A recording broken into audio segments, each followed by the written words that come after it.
One, two, welcome guys. So for today, yan, luluto tayo ng bangus milkfish. So yan guys, hugasan muna natin ating bangus.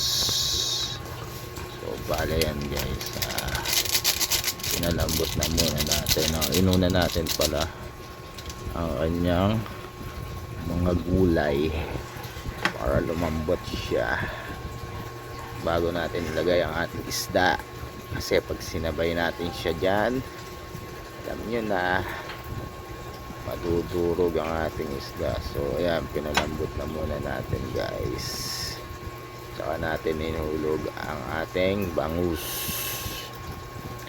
Ay bangus ito,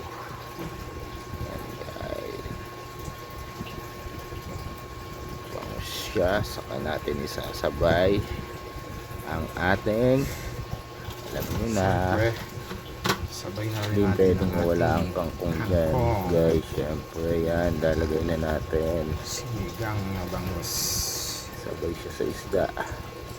So bala yan na guys, paano natin bunak guys yung ating gulay dyan, nilagay natin ang isda. So konting kulo na lang to at luto na. So bala yan nga, luto na nga ang ating sinigang na bangus. So yan guys, mukhang maasim sinigang natin.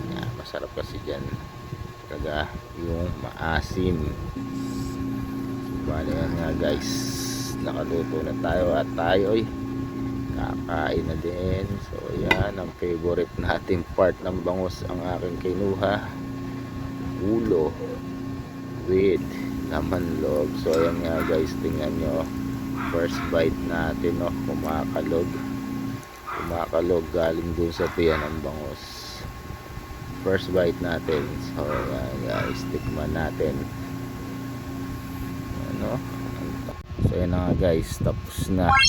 So paki-follow na lang at paki-share. Salamat.